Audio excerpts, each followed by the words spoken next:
નમસ્કાર વિદ્યાર્થી મિત્રો, વેટ ડિજિટલ એજ્યુકેશનમાં હું પરેશ વિરડિયા આપ સર્વે મિત્રોનું હાર્દિક સ્વાગત કરું છું। મિત્રો, આજે આપણે એક નવા વિષયની શરૂઆત કરવા જઈ રહ્યા છીએ, જે આપણો ઇતિહાસ વિષય છે, જેમાં આજે નવા વિષય અને નવા જ પાઠથી આપણે શુભ શરૂઆત કરવા જઈ રહ્યા છીએ। જેમાંનો આજે આપણો પ્રથમ પાઠ છે કે જેનું નામ છે કે ભાઈ પૂર્વ ભૂમિકા અને અર્વાચીન ભારતના ઇતિહાસની આધાર સામગ્રી। તો મિત્રો, આપણે આગળના ધોરણમાં એટલે કે ધોરણ 11માં આપણે પ્રાથમિક માહિતી એટલે પ્રાચીન યુગની માહિતી અને મધ્યકાલીન યુગની છે આપણે માહિતી ચર્ચા કરી ગયા છે। આ ધોરણ 12માં આપણે ખાસ કરીને વધારે પડતી માહિતી કે એમ કહી શકો કે સંપૂર્ણ માહિતી આપણે અર્વાચીન યુગની કરવાની છે। તો પાછો પ્રશ્ન થાય કે સાહેબ આપણે અર્વાચીન યુગ ક્યાંથી ગણવો? તો અર્વાચીન યુગ કે ભારતમાં યુરોપિયન પ્રજાનું આગમન ત્યારથી આપણે એને શું ગણી શકાય? તો કે અર્વાચીન યુગ ગણી શકાય છે। આગળ આપણે ધોરણ 11માં છેલ્લે આપણે ચર્ચા કરી કે ભાઈ શિવાજી, જે આખી શિવાજી મરાઠા યુગ હતું એમની આપણે સંપૂર્ણ ચર્ચા કરી। તો આપણે આજે હવે શરૂઆત કરીએ અર્વાચીન યુગની। તો કે જે એની થોડી ઘણી પૂર્વ માહિતી છે એની ચર્ચા કરીશું અને અર્વાચીન ભારતના જે પણ કંઈ ઇતિહાસ જાણવાની જે પણ કંઈ સાધર સામગ્રી છે એની પણ ચર્ચા આપણે આ પાઠમાં કરીશું। તો ચાલો મિત્રો, આપણે વાત કરીએ કે ભાઈ અર્વાચીન યુગ વિશે અથવા તો પાઠ 1 વિશે। તો કે ભાઈ ઐતિહાસિક સાધન સામગ્રી, દસ્તાવેજ વગેરે વિના આપણે ઇતિહાસ જાણી શકતા નથી। એટલે કે જે પણ કાંઈ ઐતિહાસિક સાધન સામગ્રી છે એની વિના આપણને ઇતિહાસ જાણવા મળતો નથી। તેથી તો કહેવાયું છે કે દસ્તાવેજ નહીં તો ઇતિહાસ નહીં। એટલા માટે જ ઇતિહાસ રિલેટેડ શું કહેવાયું છે મિત્રો? કે એટલા માટે જ કહેવાયું છે કે જો દસ્તાવેજ નહીં તો ઇતિહાસ નહીં। આગળ વધીએ આપણે। આ ઐતિહાસિક સામગ્રી વિભિન્ન પ્રકારની હોય છે।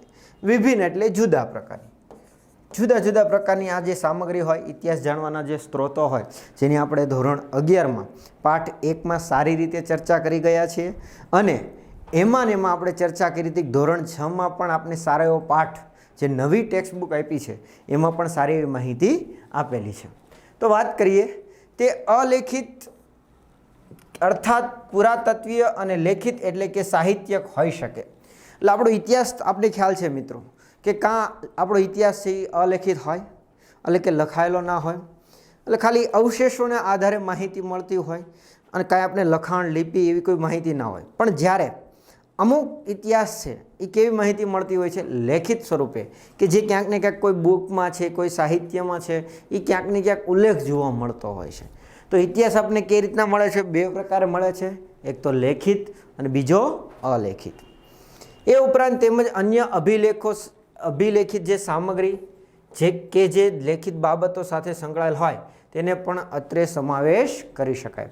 આ સિવાય આપણે જે પણ કાંઈ પથ્થરો, શિલાઓ ઉપર જે પણ કાંઈ લેખો છે, લખાણો છે, તો એની પણ સામગ્રી અથવા તો એને પણ આ જગ્યાએ આપણે જે લેખિત માહિતી છે એ બધાની સમાવેશ આ જગ્યાએ આપણે કરી શકીએ છીએ। આગળ વાત કરીએ।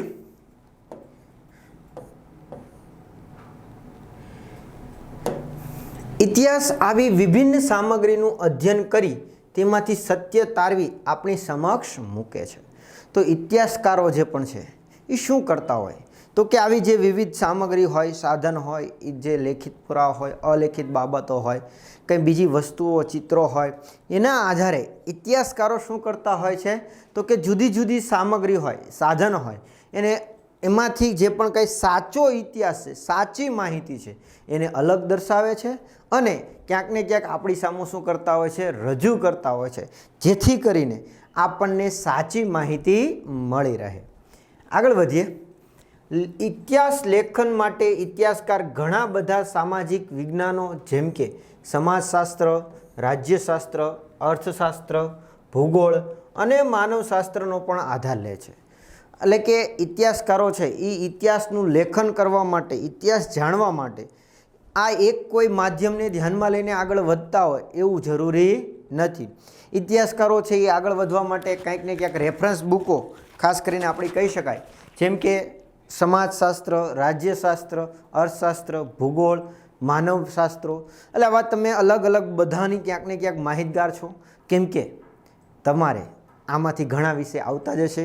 અને મિત્રો બીજી માહિતી કે આ વિષયોમાંથી ઘણા વિષયોના વિડીયો આપણી ચેનલમાં મુકાયેલા છે, એટલે ખાસ ચેનલમાં નવા હોય તો ચેનલ સબસ્ક્રાઈબ કરી દેજો, કેમ કે આપણી ચેનલમાં આવી રીતના તમામ પાઠોનું સોલ્યુશન, સાથે સાથે સ્વાધ્યાયનું સોલ્યુશન અને મોસ્ટ આઈએમપી પ્રશ્નપત્રોના પણ સોલ્યુશન, પેપરના પણ સોલ્યુશન તમને આપણી ચેનલમાંથી મળી જશે.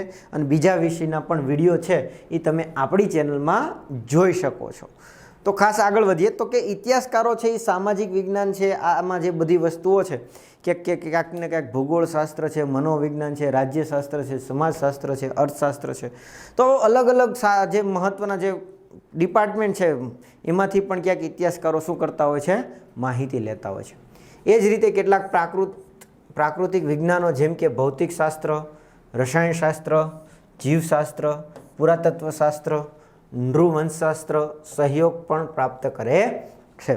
એટલે આ સિવાય ઇતિહાસકારો કેટલીક પ્રાકૃતિક જે પણ કંઈ ફિલ્ડ છે એમાંથી પણ ક્યાંક ને ક્યાંક ઇતિહાસની શું કરતા હોય છે, માહિતી લેતા હોય છે, અથવા તો આ માધ્યમોનો પણ રેફરન્સ તરીકે છે એ શું કરતા હોય છે, ઉપયોગ કરતા હોય છે. જેમ કે ભૌતિકશાસ્ત્ર એટલે કે ફિઝિક્સ જેને તમે કહેતા હોવ, આ સિવાય તો કે રસાયણ, કેમિસ્ટ્રી, જીવવિજ્ઞાન, જીવશાસ્ત્ર, પુરાતત્વશાસ્ત્ર, નૃવંશશાસ્ત્ર, તો આવા અલગ અલગ જે શાસ્ત્રો છે એમાંથી પણ ક્યાંક ને ક્યાંક આપણને ઇતિહાસની માહિતી મળતી હોય છે, જોડાયેલી જોવા મળે છે, સંકળાયેલી જોવા મળે છે.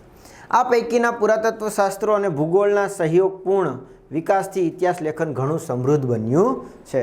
એટલે કે આ જે બધા જે શાસ્ત્રો છે અથવા તો આવી બધી જે માહિતી છે એમાંથી મહત્ત્વના બે, કયા બે? તો કે પુરાતત્વશાસ્ત્ર અને બીજું કયું? ભૂગોળ. આ બેની સહાય એટલે કે મદદથી એક વિકાસ એટલે કે સારી રીતે લખાયેલો છે ઇતિહાસનું લેખન કાર્ય છે. કેવી રીતનું થયું છે? ઘણું સમૃદ્ધ થયું છે, ઘણું સારું બન્યું છે. ઇતિહાસમાં સમય અને સ્થાનનું અનેરું મહત્ત્વ હોવાથી ભૂગોળને ઇતિહાસની આંખ તરીકે ઓળખવામાં આવે છે. ખાસ યાદ રાખશો, એક ગુણનો આપણે પ્રશ્ન અહીંથી પૂછાઈ શકે કે ભાઈ ઇતિહાસમાં તમને ખ્યાલ છે કે ભાઈ કોઈ સમય, કોઈ ઘટના ક્યારે બની? કોઈ એમ કે 5મી સદીમાં, કોઈ એમ કે 7મી સદીમાં, કોઈ એમ કે 9મી સદીમાં, કોઈ એમ કે 13મી સદીમાં. તો આ ક્યારે બની એટલે સમય, ક્યાં બની? કોઈ એમ કે ગુજરાતમાં, કોઈ એમ કે રાજસ્થાનમાં, કોઈ કે આસામમાં, અરુણાચલ પ્રદેશ, તમિલનાડુ, તો કે ભારતના અલગ અલગ વિસ્તારોમાં છે. તો અહીંયા બે વસ્તુ આપણા માટે મહત્ત્વની છે. શું? તો કે સ્થળ અને બીજું સમય. સ્થળ અને સમય શા માટે ક્રિયા બને છે ભાઈ, ક્યારે બને છે અને ક્યાં બને છે, આ બે મહત્ત્વના મુદ્દા છે. એટલે આટલા માટે આને શું કહેવાય? તો કે આ બે વસ્તુ શેમાં આવે?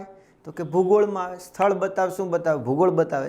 એટલા માટે મિત્રો ભૂગોળને શું કહેવાય છે? ઇતિહાસની આંખ ગણવામાં આવે છે. ખાસ યાદ રાખશું, કોને? ભૂગોળને ઇતિહાસની આંખ તરીકે ઓળખવામાં આવે છે. નેપોલિયનની પ્રસિદ્ધ યુક્તિ છે કે તમે મને કોઈ પણ રાષ્ટ્રની ભૂગોળ વિશે જણાવો, હું તમને તે રાષ્ટ્રનો ઇતિહાસ જણાવીશ. નેપોલિયન, જે તમને ખ્યાલ હશે, જાણતા પણ હશો. તો નેપોલિયન જે શાસક હતો, નેપોલિયન છે એ શું કહેતો કે તમે કોઈ પણ રાષ્ટ્ર, કોઈ પણ દેશ છે એનું મને ભૂગોળ ખાલી કહો, હું તમને એનો ઇતિહાસ જણાવી દઈશ. શું કહે છે કે તમે મને કોઈ પણ રાષ્ટ્રનું શું આપો? ભૂગોળની માહિતી આપો, હું તમને શું કરી દઈશ? જે તે રાષ્ટ્રનો ઇતિહાસ છે એ જણાવી દઈશ. તો આવા વિવિધ જે પણ કંઈ વિજ્ઞાન સાથે સાથે ઇતિહાસકારો પણ શું છે, મૌખિક પરંપરાઓના અધ્યયન દ્વારા પણ ઇતિહાસ જાણવાનું જણાવે છે. માટે જ કહેવાયું છે કે ઇતિહાસ માનવ જીવનની પ્રયોગશાળા છે. એટલે કે આવા એક મહાન વિદ્વાનો પણ ક્યાંક ને ક્યાંક આવી ઇતિહાસ રિલેટેડ માહિતી આપે છે. આ સિવાય ક્યાંક ને ક્યાંક ઇતિહાસકારો પણ ક્યાંક ને ક્યાંક અમુક માહિતી આપતા કહે છે કે ઇતિહાસ છે એ માનવ જીવનનું શું જોવા મળે છે? તો કે પ્રયોગશાળા, પ્રયોગ કરવાની શાળા. તો પ્રયોગ માટેની શાળા તેને શું કહેવાય? પ્રયોગશાળા. તો આ પ્રયોગશાળા છે એ ઇતિહાસને માનવામાં આવે છે. આગળ વાત કરીએ આપણે કે ભાઈ ભારતના સંપૂર્ણ ઇતિહાસમાં, આધુનિક ભારતના ઇતિહાસ અને એમાંય સ્વાતંત્ર્ય સંગ્રામ દરમિયાન દેશની વિદેશની શાસનમાંથી મુક્તિ અર્થે થયેલા અનેક ચળવળો ખૂબ જ મહત્ત્વ ધરાવે છે. એટલે કે આપણા ભારતના જે સંપૂર્ણ ઇતિહાસ છે એમાં પણ કયો તો કે ભારતના ઇતિહાસમાં પણ અર્વાચીન ઇતિહાસ અથવા તો જેને સ્વતંત્ર સંગ્રામ દરમિયાન જે પણ કંઈ દેશમાં અલગ અલગ ચળવળો થઈ, સત્યાગ્રહો થયા, તો એ બાબતો જે પણ કંઈ દર્શાવે છે એનું ખૂબ જ મહત્ત્વ છે એ જોવા મળે છે ભારતના ઇતિહાસમાં. જો કે ભારતના ઇતિહાસનું મહત્ત્વ તો છે જ, પણ આ બાબતોનું પણ ક્યાંક ને ક્યાંક મહત્ત્વ સારા પ્રમાણમાં જોવા મળે છે.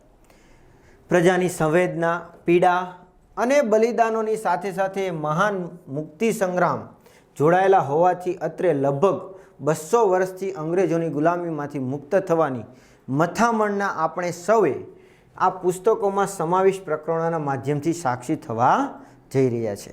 તો શું કહેવા માગે છે? તો કે જે પ્રજાની જે સંવેદનાઓ હતી, જે પીડા હતી, જેની પર અત્યાચાર થતા હતા, જેની પર દર્દ હતા, તો આ બધાને લીધે જે એના બલિદાનો છે એ બધી જ વસ્તુઓની ચર્ચા આપણે અહીંયા કરવાની છે. એટલે કે અંદાજિત આપણે કહી શકાય કે જે અંગ્રેજો ભારત ઉપર કેટલો તો કે 200 વર્ષ, ઘણા એમ કહેતા હશે મિત્રો કે ભાઈ 1613માં આવેલા, તો બરાબર છે, પણ મિત્રો 1947માં ગયા તો ઘણા એમ કે 300 વધારે વર્ષો થાય, ખ્યાલ છે. પણ શાસનમાં સત્તામાં ક્યારે આવ્યા મિત્રો? તો ખાસ કરીને 1757 પ્લાસીનું યુદ્ધ ને બક્સરનું યુદ્ધ. તો આ બે મહત્ત્વના યુદ્ધ થયા ત્યારથી અંગ્રેજો સત્તામાં આવ્યા. એટલા માટે અંદાજિત સમયગાળો કેટલો લેવાય? તો કે 1757થી 1857 અને 1857થી 1947. એટલે એમ અંદાજિત 200 વર્ષ જેવો જે અંગ્રેજોની આપણે ગુલામીમાં રહ્યા અને એની જે એને ગુલામીમાંથી મુક્ત થવા આપણે જે પણ કંઈ નાના મોટા પ્રયત્નો કર્યા એની અહીં સંપૂર્ણ ચર્ચા આપણે અલગ અલગ પાઠો દ્વારા છે માહિતી મેળવવાની છે અને એના એક ઇતિહાસના ભાગના રૂપે આપણે એક સાક્ષી બનવા જઈ રહ્યા છીએ. તો ચાલો મિત્રો આપણે જે આ ઇતિહાસ છે, આ 200 વર્ષની જે સફર છે એની આપણે ચર્ચા આપણી શરૂઆત કરીએ કે ભાઈ 200 વર્ષ છે જે કઈ રીતના અંગ્રેજોની ગુલામીમાંથી ભારત છે આઝાદ થયું અને એમાં કયા કયા ક્રાંતિકારીઓ પ્રવૃત્તિઓમાં આગળ જોડાયેલા હતા, ચળવળો કઈ કઈ થઈ અને એમાં કયા કયા ક્રાંતિકારીઓ પોતાના જીવનું બલિદાન આપેલું છે. તો આપણે આ ઇતિહાસ મિત્રો ઘણો ખૂબ જ પ્રાચીન છે, પુરાણો છે અને ઘણી બધી માહિતીઓ છે. જો કે એવું ઇતિહાસકારો તો કહે છે ભાઈ આપણે એવું પણ અત્યારે હાલમાં કહી શકાય કે અમુક ઇતિહાસમાં અમુક વ્યક્તિઓ કે જેના બલિદાન હજી ક્યાંક ટાંકવામાં નથી આવ્યા, ઇતિહાસના પાનાઓમાં જોવા નથી મળતા. બાકી હકીકતમાં એ પરિસ્થિતિ હતી મિત્રો અવર્ણનીય થઈ શકે કે આખી વર્ણન કરવી કેવી બની જાય આપણા માટે મુશ્કેલ બની જાય. તો વાત કરીએ મિત્રો આપણે અર્વાચીન ભારતના ઇતિહાસ માટેની વાત. તો કે અર્વાચીન ભારતનો ઇતિહાસ જાણવા માટેની ઐતિહાસિક સામગ્રી મોટા પ્રમાણમાં મળી આવે છે.